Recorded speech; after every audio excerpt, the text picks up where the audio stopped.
تو پولیس میں بھی کچھ سطحوں پر یہ بات پھیل گئی ہے کہ وہ سرنڈر کرنے جا رہے ہیں۔ ظاہر ہے کہ نومبر میں یہ سرنڈر ہو رہا ہے، جن حالات میں یہ سرنڈر ہو رہا ہے ان حالات میں عمران خان صاحب ٹیمپریچر یہاں لے گئے، سہیل آفریدی صاحب ٹیمپریچر یہاں لے گئے، چیزیں ٹھیک ٹھاک آگے جا چکی ہیں، اور ان حالات میں سرنڈر کرنا صاحبزادہ حامد رضا صاحب کا جو ظاہر ہے کہ عمران خان صاحب کے ساتھ ہیں، مسلسل ساتھ ہیں۔ اب کیا ہوتا ہے یہاں سے آگے یہ دیکھنا ہوگا، کوئی بیان سامنے آئے، کوئی چیز سامنے آئے، ہمارے سامنے پتہ چلے گا کہ کیا ہو رہا ہے، لیکن بہت امپورٹنٹ ہے کہ یہ ہو گیا ہے۔ سرنڈر جب ہوتا ہے نا تو کئی دفعہ وہ اتھارٹیز جو سرنڈر کرواتی ہیں وہ کچھ یقین دہانیاں کرواتی ہیں کہ اگر آپ ایسے کر لیں گے تو ایسے ہو جائے گا، یہ یقین دہانیاں کروائی جاتی ہیں۔ ان کے ٹویٹر سے بھی ایک چیز لکھی گئی ہے کہ انصاف کی امید ہے۔ اب یہ جو انصاف کی امید ہے اس کا مطلب یہ لیا جائے کہ سرنڈر اس بنیاد پہ کیا گیا ہے کہ ٹھیک ہے میرے کیس میں، میرے معاملات میں انصاف ہوگا تو کیا ہم صاحبزادہ حامد رضا صاحب کو ضمانت پر رہا ہوتے ہوئے، بری ہوتے ہوئے جلد دیکھ پائیں گے؟ میں اس کو ایسے لے کر دیکھتا ہوں۔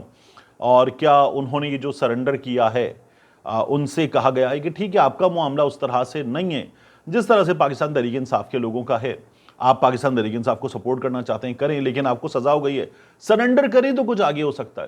کیا ایسا ہوا ہے یہ بھی ہمارے سامنے آ جائے گا، لیکن اندر کچھ اور ہوا ہے وہ زیادہ وقت نہیں لگے گا، سامنے آ جائے گا۔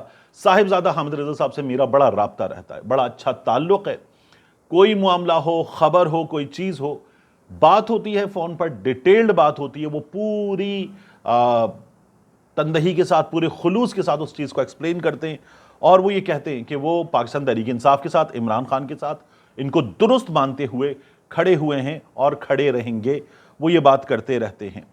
اب ان کی گرفتاری میرا خیال ہے کہ مہینے بھر میں چیزیں ہمارے سامنے آ جائیں گی، انشاءاللہ کلیئر ہو جائیں گی۔ بلاول بھٹو زرداری صاحب نے کیا کیا؟ بلاول بھٹو زرداری صاحب نے اپنی جماعت کی سینٹرل ایگزیکٹو کمیٹی کے اجلاس کے بعد یہ بتایا کہ بلاول صاحب کو یہ پرمیشن دی گئی ہے پارٹی کے لیڈران کی جانب سے کہ ہم حمایت کر دیں مکمل طور پر آرٹیکل 243 کی، وہ آرٹیکل جو سروسز چیفز کی تعیناتی سے متعلق ہے، اور پھر آرمی چیف صاحب کو فیلڈ مارشل کا عہدہ دے دیا گیا ہے، وہ کانسٹیٹیوشنل اسکیم میں نہیں لکھا ہوا تو اس کو کانسٹیٹیوشنل اسکیم میں لانا ہے۔ بعض لوگوں کا یہ کہنا ہے کہ وہ تاحیات ہوگا اور وہ اس عہدے پر رہیں گے، تو کیا عہدہ یا یہ ٹائٹل تاحیات ہوگا، ٹائٹل تاحیات ہوگا اور وہ عہدے پر رہیں گے اور اب عہدے سے جائیں گے ہی نہیں؟ کیا یہ بات ہے؟ میرا خیال ہے یہ بات درست نہیں ہے اور ہونی بھی نہیں چاہیے۔ مطلب کوئی بھی شخص عہدے پر تاحیات کیسے ہو سکتا ہے؟ یہ شدید انٹرسٹ کا کانفلکٹ ہے، تو یعنی اس کی پیک ہے۔ پھر اس کے بعد فیلڈ مارشل صاحب نے جو انڈیا کو ہم نے جنگ ہرائی اس میں جو کردار ادا کیا، اس کی بنیاد پر یہ کیا جا رہا ہے، تو حکومت جو ہے وہ یہ کرنے جا رہی ہے، کر لیا جائے ٹھیک ہے، لیکن میرا یہ خیال ہے کہ اس عہدے میں جو باتیں ہو رہی ہیں نا کہ وزیر اعظم سے لے لیا جائے، صدر مملکت کو دے دیا جائے پہلے ان کے پاس، میرا یہ خیال ہے کہ یہ اب زیادہ تر طاقتیں فیلڈ مارشل صاحب کے عہدے کے اندر چلی جائیں گی، اور پھر اس کے بعد وہ 5 سال یعنی 2027 میں اس عہدے سے رخصت ہوں گے، یا اس کے بھی بعد یہ ہمارے سامنے آنے میں کچھ وقت لگے گا، لیکن کانسٹیٹیوشنل امینڈمنٹ میں بلاول کہتے ہیں 243 پر ایگریڈ ہیں۔ یہ جو صوبوں کی وسائل کی تقسیم والا معاملہ ہے اس میں ہم ایگری نہیں کرتے، باقی چیزوں میں ایگری نہیں کرتے، اور یہ جو کانسٹیٹیوشنل کورٹ ہے اس پر بلاول کی جماعت کا بھی موقف پوری طرح سے ہمارے سامنے نہیں آیا ہے۔ ججز ٹرانسفر پر میرا خیال ہے کہ بلاول کی جماعت ذرا سی تھوڑی سی مزاحمت دکھا سکتی ہے کہ یہ نہ کیا جائے، لیکن یہ بھی ہوگا۔ اور اس کے علاوہ خبر یہ آ رہی ہے کہ جج امین الدین صاحب کو روکا جائے گا۔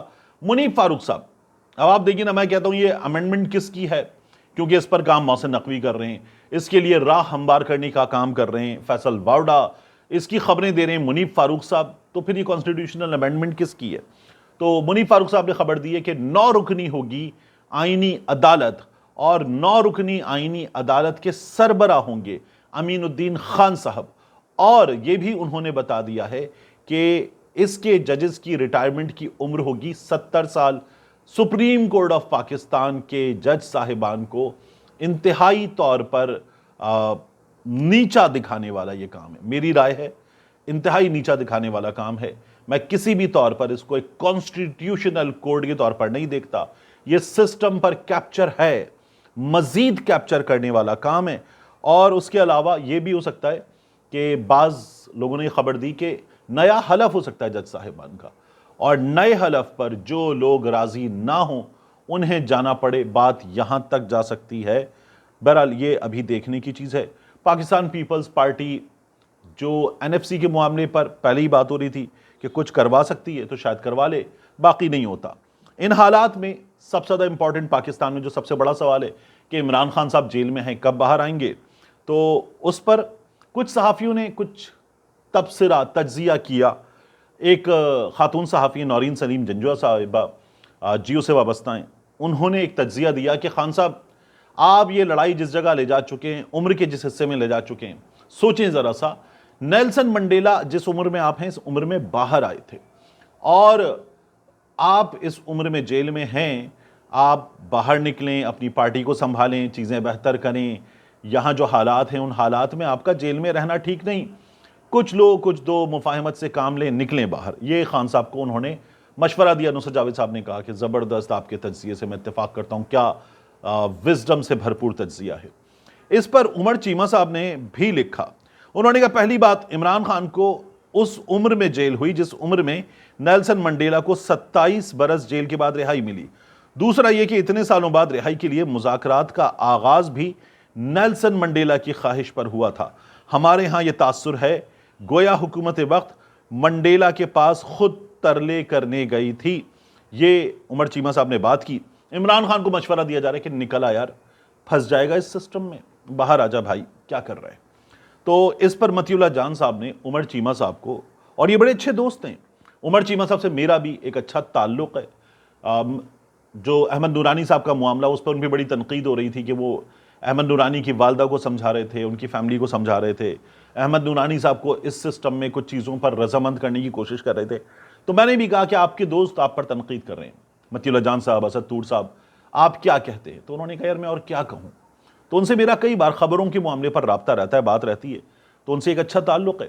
متی اللہ جان صاحب سے ملاقاتیں بھی ہیں اور ان سے بھی ایک اچھا تعلق ہے خبر کے معاملے پر ہی۔ تو میں آپ سے عرض کروں، متی اللہ جان صاحب نے ان باتوں پر نہ کہ خان صاحب نکل آئیں، کیا کر رہے ہیں اس وقت، ٹھیک نہیں ہے آپ کا یہ بہادری دکھانا۔ تو متی اللہ جان صاحب نے کہا محدود زندگی کے خوف کے ماروں کی ٹویٹ سے اندازہ ہوتا ہے کہ اس عمر میں وہ نیلسن منڈیلا کی طرح جیل تو نہیں جانا چاہتے، مگر بڑی عمر میں بھی جیل سے نہ گھبرانے والے کی باتوں کا جیل سے بیٹھ کر ٹھٹھا لگانا اپنا فرض منصبی سمجھتے ہیں۔ کسی کی زندگی کے سال گن کر ڈیٹا جرنلزم کا دم بھرنے والے بے شرم لوگ بڑی عمر میں کسی کے حوصلے کا اندازہ کیا کریں گے۔ ویسے بھی بات کسی ملزم کے کردار سے زیادہ اس کے ساتھ قانون کے مطابق نہ ہونے والے سلوک کی ہے، اور ظاہر ہے کہ ہمیں اندازہ ہے کہ عمران خان صاحب کے ساتھ کیا ہو رہا ہے۔ سلوک قانون کے مطابق نہیں ہو رہا، اور یہ جو نہیں ہو رہا اس کے پیچھے کچھ زور زبردستی ہے، اس لیے نہیں ہو رہا۔ تو عمران خان صاحب جو ہیں ان کو انصاف تو اس سسٹم میں نہیں مل رہا، مل سکتا ہے موجودہ حالات میں، ملتا ہوا بھی دکھائی نہیں دے رہا۔ عمران خان صاحب پھر بھی ڈٹے ہوئے ہیں کہ میں عدالتوں میں اپنی بے گناہی ثابت کروں گا، اور ظاہر ہے کہ کتنا لٹکائیں گے، کہیں نہ کہیں کسی نہ کسی جگہ سننا پڑے گا، بات کرنی پڑے گی، اور پھر اس کے بعد دیکھیں گے کیا ہوتا ہے۔ لیکن اس وقت یہ جو سسٹم ہے، یہ سسٹم عمران خان کی مخالفت پر بیسڈ سسٹم ہے۔ اس سسٹم میں ہونے والی قانون میں تبدیلی، آئین میں تبدیلی، اس کے علاوہ عہدوں پر تقرری، تمام چیزوں کا منبع، ان کا مقصد، ان کا مرکز ایک ذات ہے، اور وہ ذات ہے عمران خان صاحب کی۔ ان کے خوف سے ہو رہا ہے جو کچھ کیا جا رہا ہے، اور یہ خوف عمران خان کے ساتھ ساتھ پاکستان کے عوام کا ہے جو عمران خان کے ساتھ کھڑے ہوئے ہیں۔ ملتے ہیں انشاءاللہ آپ سے اگلی ویڈیو میں۔